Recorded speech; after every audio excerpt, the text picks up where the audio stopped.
Ladies and gentlemen, it's your boy Rico back at it again. It's been a while since I've been on live, so I figured I'd come on here and, chit chat with my peoples. It's been a minute. I hope you guys can hear me. My mic is a little further away, but we're doing it right now. There's a few topics I wanted to hit up since it's been a while. A few things that have gone on, I guess, since draft. We're gonna talk on the Derek Anderson situation. What position it leaves us in? Should we be worried? Are we relieved? Are we kind of not sure what it does? What does it do for Tyree Jackson? That's one thing I wanted to chit chat. Ben Johnson was good. Rico on deck, my guy was good. Everybody, John Roberts, William Reddick, Vladimir Ostrovsky was good, fellas. Ziggy Ansah, what does it do for the Bills? Moving on from Ziggy Ansah. Did we move on from Ziggy Ansah? Was it a money situation? Was it a situation that we caught wind of something and we said, nah, we good? Or did we lose out on it? What made us lose out on Ziggy Ansah? So those are the things I kind of want to chit chat on. We're going to talk about the rookie camp, certain things that we've been reading, certain questions you guys may have in regards to that. And as of late, I don't know if you guys have noticed, I'm sure you guys have, if you guys are avid followers, which I know you guys are. We've been doing some player interviews. Your boy's been dabbling on that mic, you know what I'm saying, getting on this reporter biz. It's a work in progress. I'm still kind of ironing out some things, but we make it work. We'll make it work. So anyway, without further ado, let me jump into this Derek Anderson situation. Here's the thing. At the end of the day, when it comes to the Derek Anderson situation, I'm going to bring it back a little bit. There was such a vast difference in Josh Allen's game pre-Derek Anderson and the arrival of Derek Anderson. And I've had my arguments or heated debates with people that say a lot of that credit or Josh Allen's development has everything to do with our offensive coordinator. I disagree. I disagree very vastly because, and I'm not going to shit on Dable because a lot of people call me hater because I disagree with how they feel about Dable. A lot of people don't know the damn meaning of a hater, but so be it. I'm going to let them call me a hater. It is what it is. But the point I'm trying to make is this. The difference in Josh Allen came strictly and clearly when DA arrived. Now, the injury to Josh Allen was a blessing in disguise because it gave him an opportunity to sit and learn. But who did he sit and learn from? DA. You know what I'm saying? Who did he sit and learn from when Barkley got there? Barkley as well. Did Dable's offense change? Yes. Yes, it did. I'm not going to hate on that. He did. He did change the offense a little bit. He simplified a little bit more. But you had that quarterback from the beginning, from offseason, from the jump. You know what I'm saying? So what see, the argument that people are making is Dable's the reason that, big things happen with Josh Allen. So then what happened the first 7 weeks when we were historically one of the worst offenses heading towards and trending towards the worst offense in history? We're trending towards that. So what happened to Dable then with the development of Josh Allen? So the point I'm trying to make is DA leaving, is it going to hurt this team? Is it going to hurt the development of Josh Allen going forward? And it's a valid question because of the development Josh Allen was making towards the end of the season. I mean, you could see that his comfort level was on another level. His ability to process things was much better. So tweaking of the offense, sure. But majority I'm going to give it to, the credit to, is Derek Anderson. So we appreciate that. So what I'm curious about is how does it going to affect Josh Allen going forward? Do we do enough by bringing in Ken Dorsey? Don't forget, we brought in Ken Dorsey. We dropped David Culley. Bye-bye, David Culley. I don't know why and how we even hired David Culley in the first place, a receiver coach coaching the damn quarterback. That was a failure rate from the start. He's got a lot of experience. I'll give him that. I will give him that. But it didn't help us any.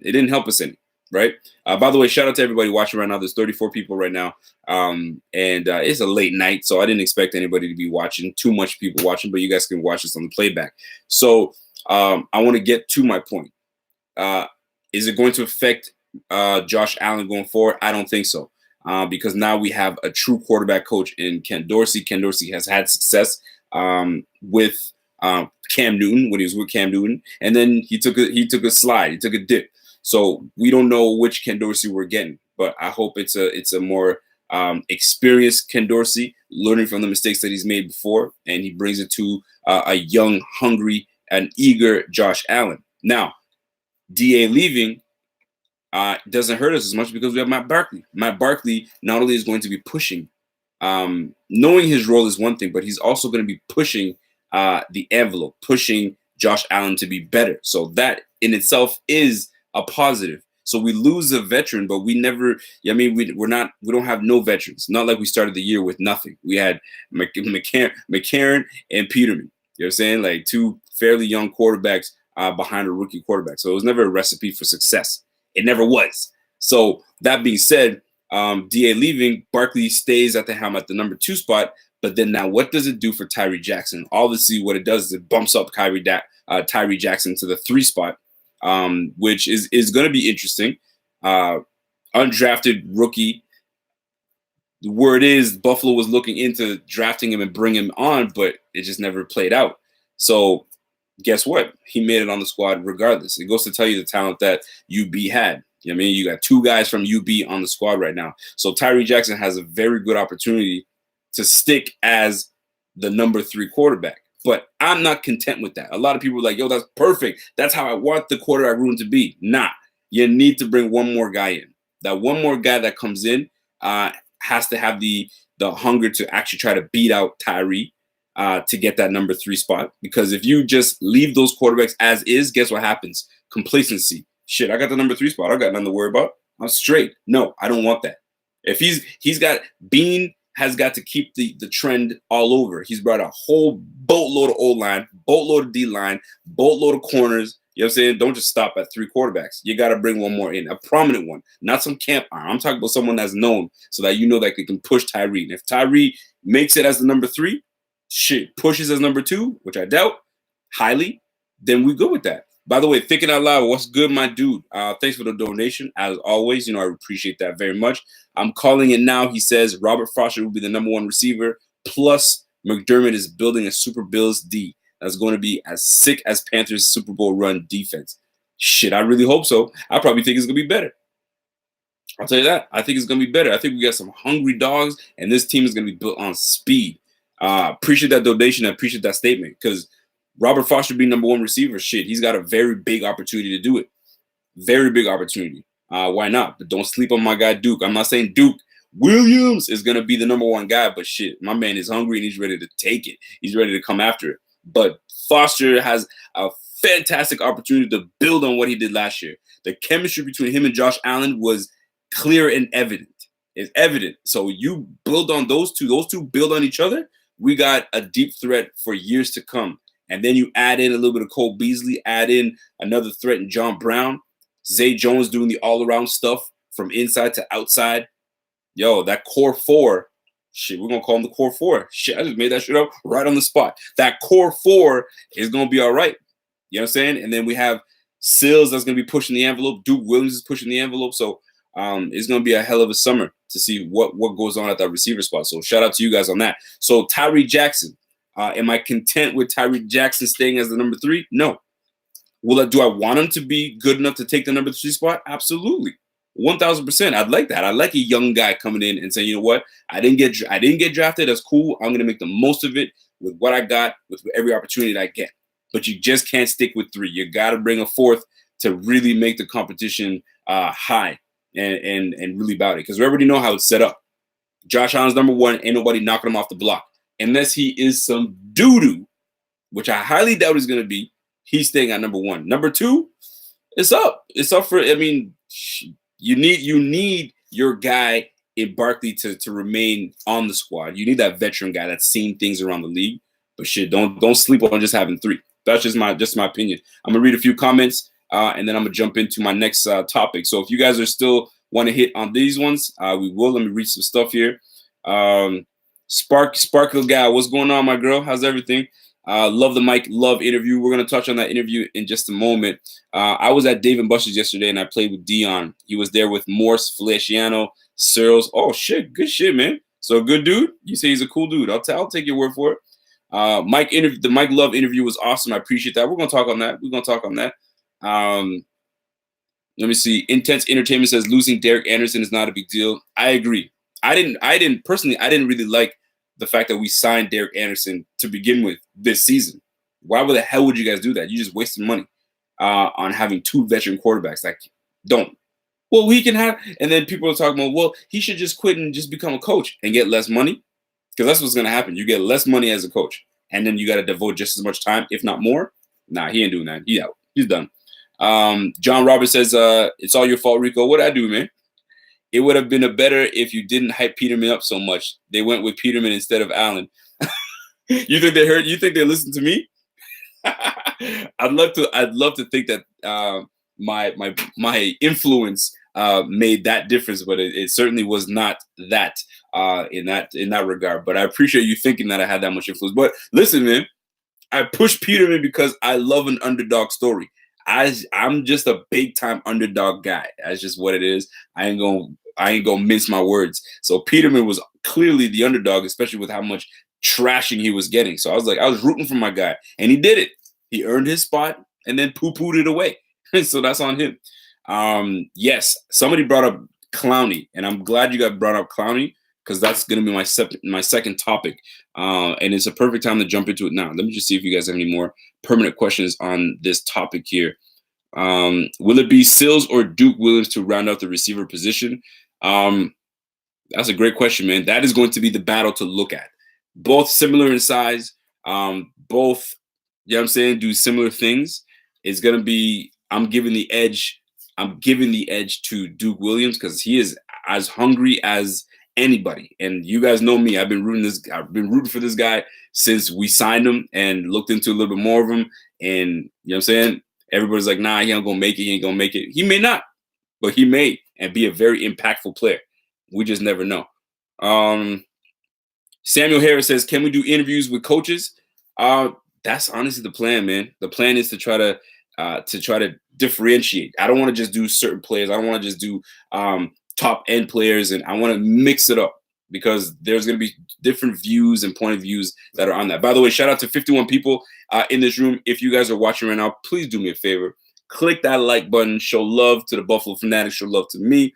And we'll keep it moving, because I appreciate every one of y'all. So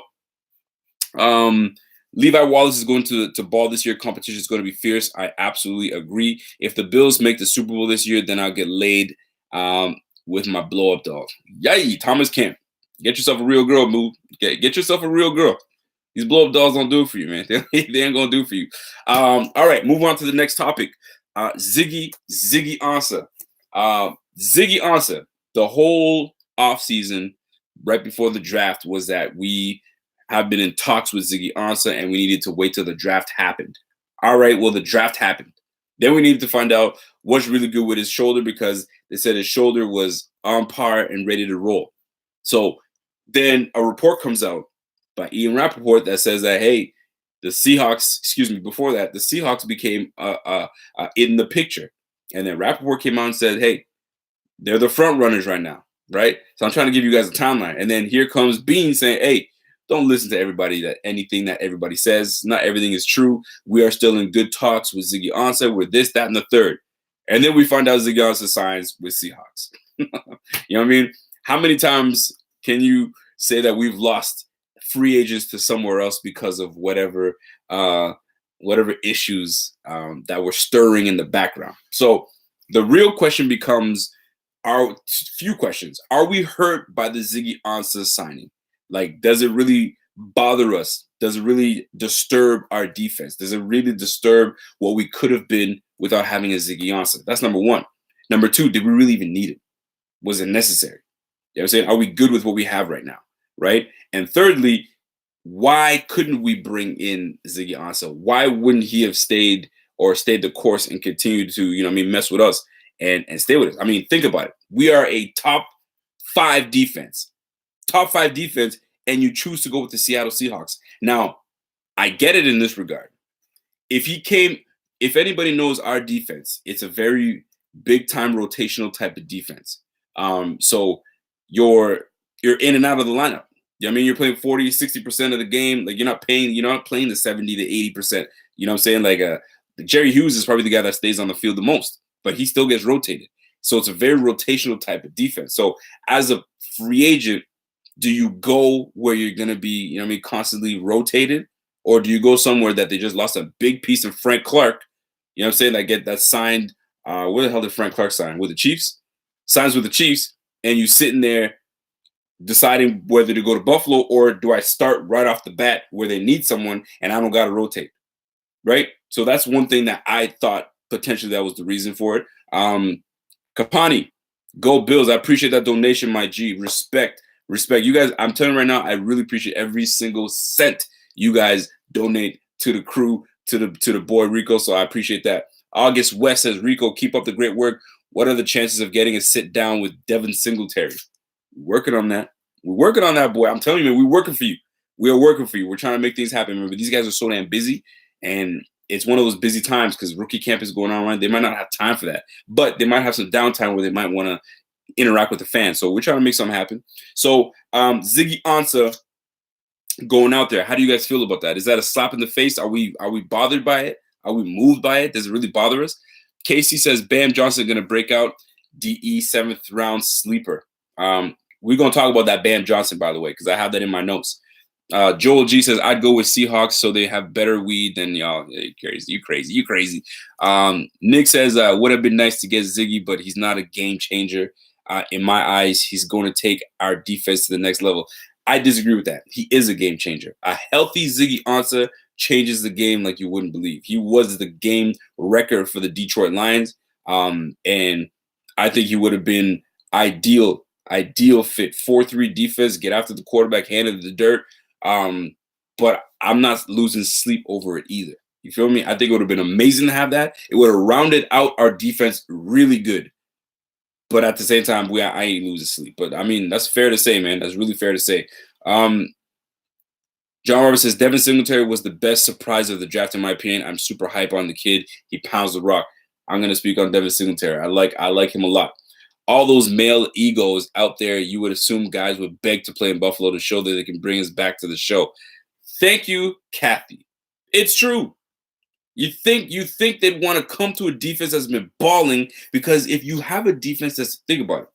I'm just thinking of that right now. If you have a defense that's ball, analogy, all the McDonald's in the world, right? And in your city, there's one McDonald's that does something a little different. Something. I don't know what the hell they do. I don't know. They bring back the rollers. I don't know. They bring back doing roller skates and bring your food out to whatever, right?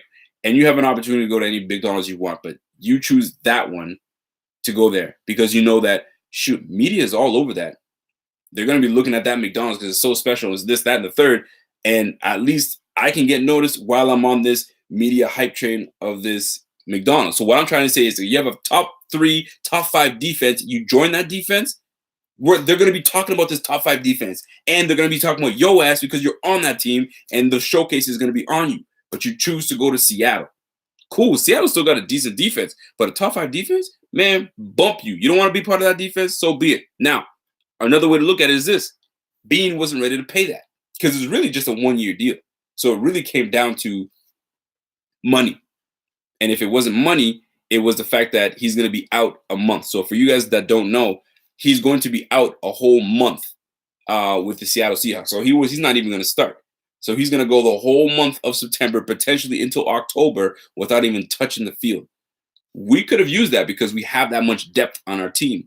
But I don't think my man wanted to pay that type of money. I don't know what kind of money he got, but it comes down to money in the bank. Do you want to pay that money or do you not? I don't think Bean was ready to pay it.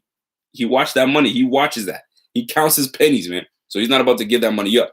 So, I mean, Ziggy Ansah going to the Seahawks, so be it.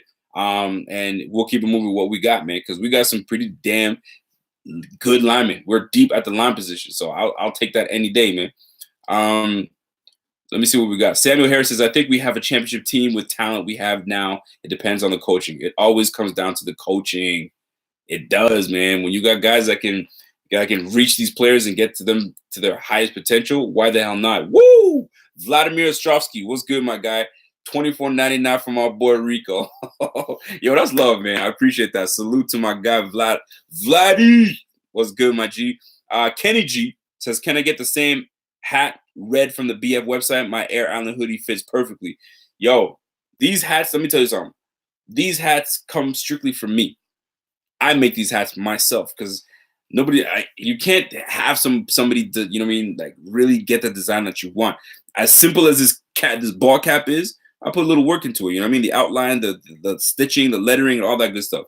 But if there's enough love that people want these type of ball caps and they rock it, shoot, we might have to go into business, man. We might have to go into business. But speaking of business, let's get back onto the business of defensive line. So here's one of the questions that a lot of the my guys that my circle of football knowledge guys that we talk. So the whole we didn't get Ziggy Ansah situation, right? So now chatter has been that Clowney, Jadeveon Clowney from the Texans has been available, right? So it's just a matter of what someone is willing to give up. So the question was, is Clowney, Jadeveon Clowney, and here's a question for you guys. I just need your answer is a thumbs up or a thumbs down. That's what I want to see, okay? Is Jadeveon Clowney worth next year's first round pick? Would you give up a first round pick for Jadeveon Clowney right now? Next year's first round. I need to see what y'all feel about that. I personally wouldn't do it, but I got my reasons. But it's not what you guys think, but I got my reasons. So let me see how you guys feel about Jadeveon Clowney. Would you give up next year's first round pick for Jadeveon Clowney? Either it's a thumbs up or a thumbs down. It tells me who's on their laptop right now and who's on their phone right now. So it's pretty dope. So based on what I'm seeing right now, thumbs up, thumbs down, thumbs up, thumbs up, thumbs down, thumbs down, thumbs down, thumbs up, thumbs down, thumbs down, thumbs up, thumbs down. Just slightly an edge with the thumbs down, but it's almost 50-50. So yeah, man, it's 50-50 though. Look at Soul Black. Soul Black's trying to mess people around. he went thumbs up and thumbs down. He's not sure what he wants to do. So here's the deal. Here was my reason for saying no to Jadeveon Clowney and giving up a first round for Jadeveon Clowney. Not that I'm against it hardcore, but this was my reasoning for saying no. If you have players around the league, like look at Ziggy Ansah. Ziggy Ansah right now, we had the ability to sign Ziggy Ansah on a 1-year deal. If we really wanted to sign him, we would have anteed up the price and said, yo, we'll give you a little more than what the Seahawks are willing to give you. Hell, we'll sign you for 2 years. I don't know. But they chose not to. They chose not to. So if they chose not to even pay a guy on a 1-year deal when we have money, we have like 30 mil in the bank right now, and they still chose not to pay the dude, why the hell are they going to give a first round pick to Clowney this year? Secondly, we know that Bean loves his draft picks. He loves the draft. He doesn't just give those away. He won't. Think about it. When we drafted Josh Allen and we came back we didn't give up. We had 2 first rounds and 2 second rounds, right? We held on to a lot of our draft picks. He didn't want to give those up, man. That's how we were able to trade back in and get our linebacker and Tremaine Edmonds. So draft picks are important to my guy Bean. So I don't think he's ready to give those up, especially a first round pick. But is Clowney the exception? Is Clowney good enough to get our first round pick? Is he? Because if you think about it, next year, I don't know what the class is going to be like at the D line. So if you go first round, if you think about it, Jadeveon Clowney becomes our first round pick next year. Are you good with that? Joe Nelson says, Rico, love the shows. The Cam Lewis interview was cool, man. No on Clowney, long arm on Lawson. Long arm of Lawson. Okay, I see what you're saying. Okay. I appreciate that, Joe Nelson. So I just wanted to touch base on the Ziggy Ansah thing, and I wanted to touch base on Clowney. So a lot of you guys are kind of are up and down on Clowney. But it seems as though it's evened out to like 50-50, but more of a no. That's what it's looking like to me. Let me read some of the stuff that some of y'all are writing right now. Just trying to keep everything in, man. Y'all are writing quick, fast, man. Dan Martinez says no, he hasn't been producing like that, and that's another thing too. I don't think he's been like he's not the Clowney that was so hyped coming out of college, because he hasn't really been that dude. But he's not like he's silent. The guy can play, but he ain't that guy. You feel me? So that's one way to look at it. That's one way to look at it, though. Real talk. So let me jump into our next topic. Before I do, let me just read the last bit. Clowney he's always been overvalued. That comes from Joe Nelson. Angle Torres says, "What's good with Devin Singletary? Most don't know they call him Motor. I love the kid. I'm gonna talk on that in just a moment. We need to extend Jerry Hughes. That's a first. I haven't heard anybody say that yet. Let me see. KC says, look, let's be real. Clowney is a monster, and the Bills staff would be. See, I need to read that and show it to people. He says, you said that Clowney is a monster, and he's. See, I missed out what you said. Yeah, Clowney's a monster. Shoot, I deleted it by accident. My bad, guy. But yeah, you said that Clowney's a monster. So it is what it is. So 66 people in this bitch. What's good? Click that like button if you're new to this bitch. Subscribe, and let's keep it moving. Next topic on hand, Devin Singletary. It just happened to be that way. So let me put it in my perspective, in my opinion. Devin Singletary is not being slept on. I don't want to say he's being slept on, but not a lot of people are valuing that pick. They don't like, and people are not even hating on Devin. They're just saying, I don't mind that we picked Devin. I just don't like that we picked him at the third round, in the third round. Sometimes you got to get the guy that you want, period. Just like the Giants did. The Giants were not messing around. They wanted Damon Jones, or whatever that dude's name is, Jones, and they got him. They got their guy in the first round with the 6th pick, and they went with it. So be it. So the same thing has happened with us, a 3rd pick. What you guys don't realize is you got Frank Gore that could potentially be in his last year. Shoot, maybe he found the fountain of youth somewhere. He's got it in his backyard, and he's sipping on that, and he's drinking out of the same fountain that Tom Brady is. I don't know, right? But keep this in mind. You have 2 running backs that are over 30, right?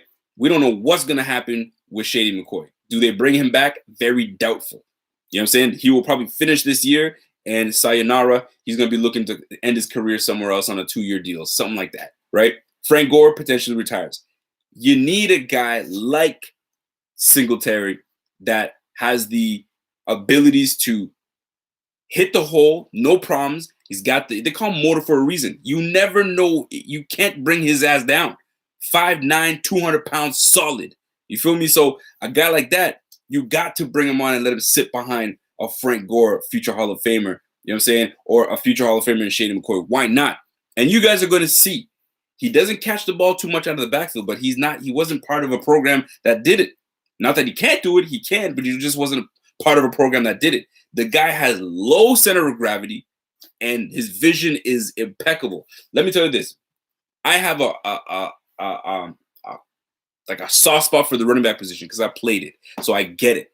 Awareness is so important that people don't realize it. You have to be aware of who your linebackers are, what they do, who the D linemen are, who's going to pose the problem. When you're getting the ball, right before you get the ball, you got to already have a map. If you guys have seen the movie Equalizer with Denzel Washington, my man it's almost playing running back when you have vision. It's almost like Equalizer. Before you even get the ball, you already can piece out where you're going to go, what angle a guy's coming. I mean, that's how good vision can be to a player. So Devin Singletary gives you that. He may not give you that long speed. He's not going to burn you. I've seen the film. You will catch him from behind, but he'll gash you for 15 yards. He'll gash you for 9. He'll gash you for 25. I'll take that. I don't need someone to give me 60 every time. It'd be nice, but if you give me 15, you know what I mean? 20-yard run, 15-yard run here, 4-yard run here, 7-yard run here, I'll take it. You know what I'm saying? And he's durable. Dude had like over 300 carries one year. You know what I'm saying? Another 250 the year before. That's insane, man. You touching the rock and you hardly fumble? Dude, that is going to be a special kid on this team, man. So I'm not tripping. I like that. I think you guys, Daniel Jones, thank you very much. I think you guys will appreciate Devin Singletary. Wait till he starts touching the ball during minicamp. Y'all gonna be like, oh, that guy. Now I know what we're talking about. But I'm not saying people were hating on him. They just didn't like where we picked him. But you guys are, it doesn't matter now. He's on the squad, so you guys got to deal with it. Deal with it. I stopped watching porn to come watch Rico. Ashler Gaming, what's good, my G? Put the Kleenex box away though. Don't put that. Don't leave that near when you watch me, bro. Put the Kleenex box away and put the damn lotion away. I don't know what you're using, but put them shits away and pay attention to your kid. Sparkling Gal says you are going to hate this, but next year could have got another RB in the draft to keep Shady to mentor. I know expensive, but every year is a good RB. Absolutely. Absolutely, but we're in the present right now, so we have to be able to see what we want and take them now, because you just don't know where we'll be positioned to grab a running back. I mean, running backs come in very deep, so you just never know sometimes. Moving on to the next topic, interviews. These player interviews. I don't know if you guys have paid attention. I don't know if you guys have been paying attention, but I've hit a couple interviews just this year. We did one with Aaron Williams. If you guys haven't checked it out, go check it out. I did that one like months ago. Then we recently did one with Dion Dawkins. Then I just did one recently with Cam Lewis. And then just a couple days back, I did one with Mike Love. I'm new. I don't want to say I'm new to these interview things, but it's different content for Buffalo Fanatics. Yes, we can talk about running back. We could talk about the quarterback position. We could talk about, what is going to transpire, what our record's going to be, and all that good stuff. And it's cool. That type of content is dope. There's other guys that do film study. They do all analytics and film study and all that good stuff. And that's cool too. There are guys that go to events and, show you the events and the videos of this, that. That's cool too. What we venture in is everything. We give you some analytics here. We give you some nice commentary, and we dabble in interviewing with players. That's one thing that Buffalo Fanatics stands out with a lot of these Bills brands, is that we have decent relationships with these players. And we're fortunate. You know what I'm saying? So when we ask, hey, can we hit you up with, a little something to give to the fans? They're always about that, right? And the real reason that we do these things, because a lot of these guys you don't know. Like a Mike Love. A lot of you guys had no idea who Mike Love was. You know what I'm saying? Cam Lewis. Who? Cam Lewis.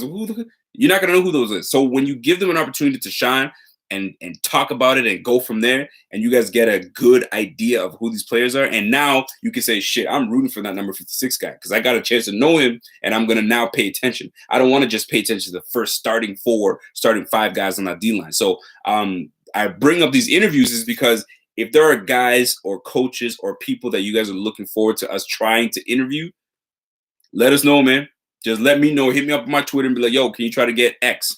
Or even hit up the player and tag me in it and say, yo, try to do an interview with your boy Rico. And then I'll try to do it. Now, I'm still rusty. I am rusty when it comes to interviewing. Hard. You know what I'm saying? These guys are chatting, and the lag a little bit makes a difference because I'm cutting them off, and I'm trying to work on that. So forgive me, but I'm trying to give you guys new content. So that's what it comes down to. So let me read some comments and questions. Shady isn't going to burn people down the field, but he can still shake people with jukes. Singletary is the same type of runner. Not quite, because Singletary would not burn you and get to the end zone naturally. Shady still can. Shady will still burn around the corner and get you going, right?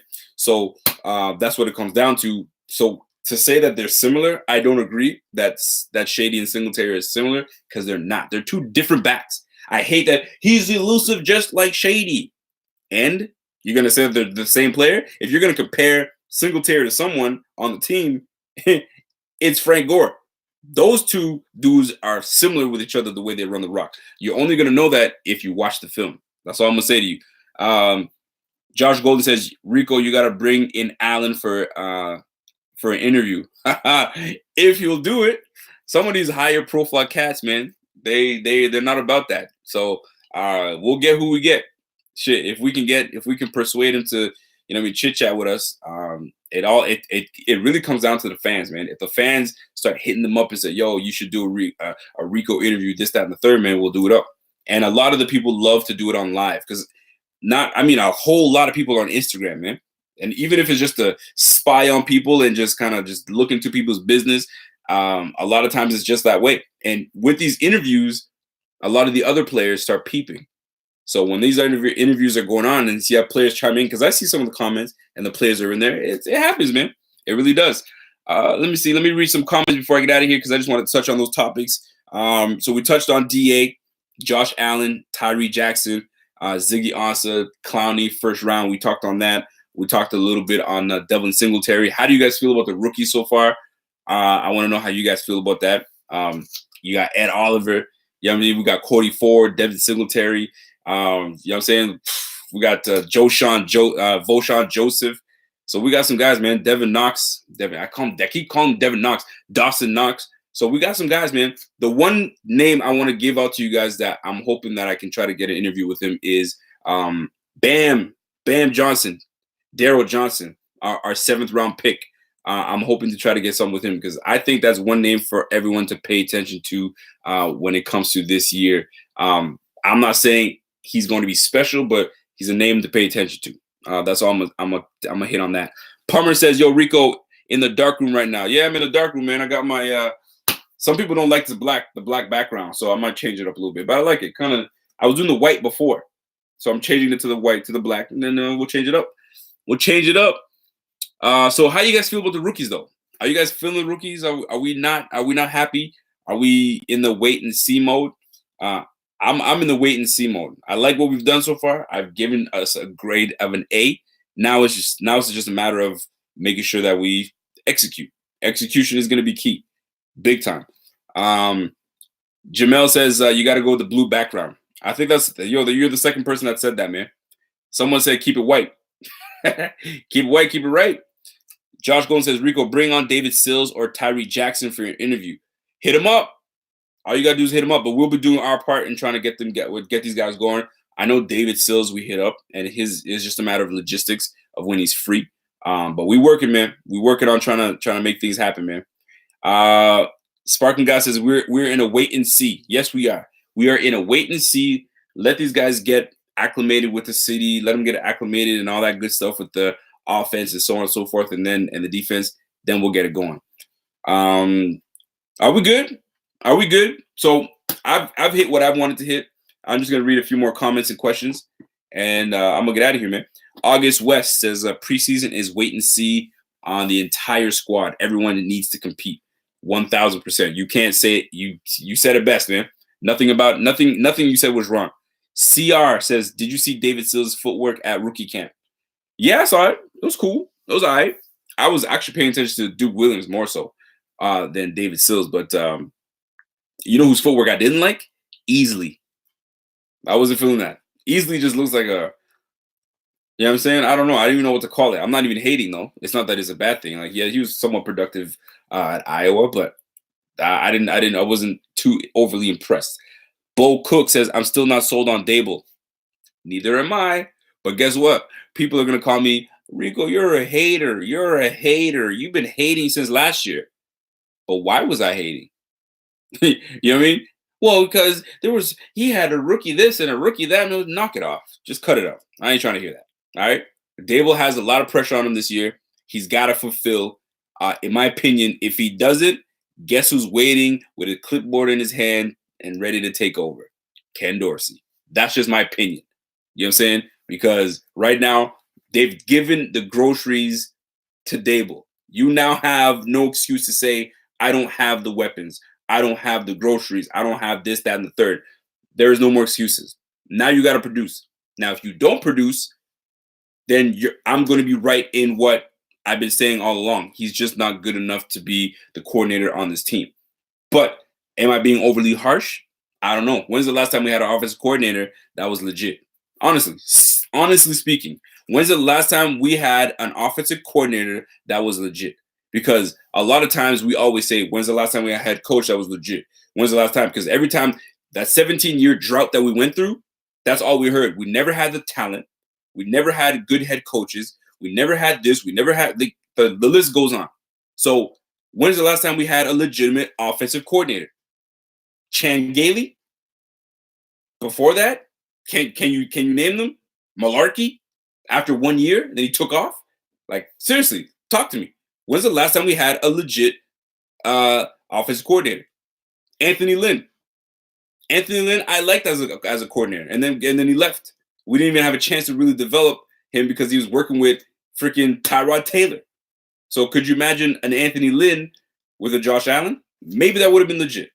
So forgive me if I'm not too crazy about Brian Daboll, the guy that, and I'm going to sound like a hater, but I'm only speaking the facts. Facts are all what I'm speaking right now on the offensive corner in Daboll. Never has been part of an offense that had a ranking of 20 or below. Maybe one, I think he was at like 15. Not even. I think I'm over exaggerating. But everything else has been at the bottom of the league. Bottom of the league, right? So when he was with the Cleveland Browns, he was with the freaking Chiefs, he was with the Miami Dolphins, he wasn't doing diddly squat. But yet, McDermott signed his ass real quick from Alabama. So who knows, man? Who knows? If Daboll's our guy and it shows, this year's got to be the year it does. I'm rooting for the guy, seriously, because we need this offense to kickstart. We already know this defense is going to be legit. So if this offense starts putting up points and there's some sequence and there's some chemistry and things are flowing and Josh Allen is on the money, then great. But we are going to really take a step back if we are terrible this year, because now not only that, if we're not producing on offense, that means our quarterback has I don't want to say regressed, but isn't going to progress because our offense is going to be doo-doo. But we can't. There is no way. Shady, Gore, new frontline guys on tight end, new O-line to block, new damn receivers. There's no way we have a shitty offense. We can't. We can't have a shitty offense because of the weapons we brought in. Shame on Daboll if he can't produce with what weapons we have given him. And this is not even hate. You could have given me freaking any freaking high-powered offensive coordinator. If they can't work with this, man, shame on them, man. I'll just keep it a buck, man, for real. CR says, when we are 12-4, everyone will be happy. Yes, we will. Yes, I will definitely be happy. Hopefully I don't even have to ever bring up Daboll's name again. And the reason I don't is because he's doing well and he's succeeding and the offense is rolling. That's my dream. Let's have a freaking rolling offense, man. What did Ash say? Ash, did you say something that was legit? Samuel Harris says, play calling is a big problem. Not sure what game they be watching. Sometimes I question that thing too, man. Astro Game says, we dropped 40 points twice last season. That's really good because really remember 40-plus games in a long time. We haven't had many. We haven't had many. That's for damn sure. That is for damn sure. Get your ass in the kitchen, Daboll. Yes, Joe Nelson. You know what's good. Nick Terry says, I've listened to a couple small school experts, and they all rave about Daryl Johnson. And they think he could be a gem in a couple of years after he gets pro training and coaching. Let me tell you something about Daryl Johnson, though. You always hear these scouts talk about arm length. Arm length is so key, and arm length this and arm length that. Not that I didn't know the importance of arm length, but I was watching. Who was I watching film on? I was watching film. Somebody put up a clip, and it was our offense, and I think it was Deion Dawkins or. Excuse me. Was it Deion Dawkins? I think it was Deion Dawkins, but it wasn't the play of Deion Dawkins. Deion Dawkins did his job. He blocked. But the lineman that was going up against Deion Dawkins, it just used only arms. So think about it. You're an offensive lineman, and all you have is you have a 240 to 270 pound dude coming at you and only using arms and pushing you off. So you got to be like a karate master to block this and get a body on there. Because if you're a lineman, the minute you hook onto a guy, you get up under his pads, it's over for the D lineman. It's over. It's a wrap. You got him, right? That's why they stress using your arms and dipping and ripping and doing all this stuff. So when you have a Daryl Johnson that's got a 36 to 37 inch freaking wingspan, you know what I mean? At 6'5", 6'6", that's nuts. So if he could use that and hone his skills in and use all arms and set the edge and get off blocks, that's detrimental to an offensive lineman, man. That's why you preach on long arms for tackles. Long arms is key. But not that I didn't know it, but I'm just starting to notice it more because I'm diving a little deeper to these things. So anyway, I just went on a mini rant on that shit, but y'all catch what I'm saying, man. Listen, man, I'm 44 minutes in. That's it. I promised that I wouldn't go this long, but I really appreciate each and every one of you guys watching. 74 people. Y'all show me love. There's 33 likes in this thing. Let's just get it up to 70 likes. Let's get it to 100 likes, and then we'll keep it moving from there. I'm gonna read 2 or 3 more questions, and I'm gonna hit it out. Chris Jenke says it's gonna take a while for the O-line to gel. Only returning starter is Dawkins. You're right. It is going to take time. It takes more time for the offense. It's 10 times out of 10. Offense takes much longer for them to gel than a defense. Defense can gel real quick. Get after the quarterback, cover your guy. You know what I'm saying? Linebackers get to your zones and come downhill when that running back is coming. You know what I'm saying? O-line, you got to just know certain things, man. Like, you got to know what scheme. We're pulling here, and my guy next to me, what did he like to do? What did he like to do? It's just a whole bunch of stuff. Your quarterback step drops. Your running backs. Do you have your proper depths? Everything is key and timing. So if you have the timing, everything is legit. Major says, Rico, do you think this year's O-line have the potential to be better than the 2016 Bills O-line when Shady had his best year rushing? We definitely got potential. We got a whole revamped new line. I mean, Eric Wood and Incognito are the guys that are missing. And so it tells me that you're pretty much on par to be better based on what we have right now. Cody Ford, we got in Mitch Morse. Deion Dawkins is going to go into his 3rd year, and I know he's motivated as hell to do well. We got Quentin Spain. So good things can happen, man. Naseki, this O-line on paper is the best O-line we've had in a long time. So I'm really hoping that we can really do big things. Honestly, I really do. I really, really do. Astro Gaming says, I feel as if chemistry will not be a problem for this team as it is a problem for others. A lot of talent and character coming together on one goal. 1,000%. 1,000%. Deion Dawkins at tackle or guard. I think they're going to start Deion at left tackle, give him the benefit of the doubt because that's where he's been the last year and a half. You know what I'm saying? And then if he can sustain good positive play, he remains at left tackle. But if he struggles, look for Naseki to become the left tackle, man. Real talk. Savage says I'm in San Antonio. Savage is talking about his own shit. 3 1,000-yard rushers? Nah, not happening, son. Not even happening. John Roberts, there's so much competition in the Bills locker room that whoever emerges as the starters are going to be playing the best football they ever have. Yes, and on that note, you're right. Competition is going to bring out the best in each and every one of these guys. It's just a matter of executing, man. Like my man Pierre said, man, execution, execution, execution. But you got to call the right plays, Dable. Get the guys in the right positions. Get the guys don't force feed certain guys that are not supposed to be in what they're like supposed to be doing that. You know what I mean? You had Dable force feeding Kelvin Benjamin. Like, knock it the hell off. Kelvin Benjamin was a bum until they had to cut him. And that's when we started really doing big things. I'm just saying. I digress. I'm gonna leave it at that. Ladies and gentlemen, I really appreciate each and every one of y'all for tuning in. Think about it.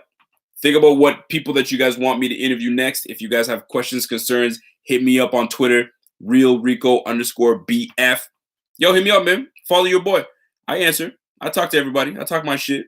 I take my lumps as well, and we go from there, man. So check out all the social media platforms. Keep doing big things, man. We're on Discord chat. We're on Instagram. We're on Twitter. We're on Snapchat. We're everywhere doing everything. You can't hate on the BF crew because that's what we do, man. We're everywhere. We show love. Anyway, I will see you guys first game of the season in Buffalo, home opener. We're going to try to make something happen where everybody shows up. We're going to try to do like a mini tailgate. We're working on that. We'll be announcing some news soon, so hopefully I get to meet each and every one of y'all. So until next time, it's your boy. You guys know the line, right? And I'm gone.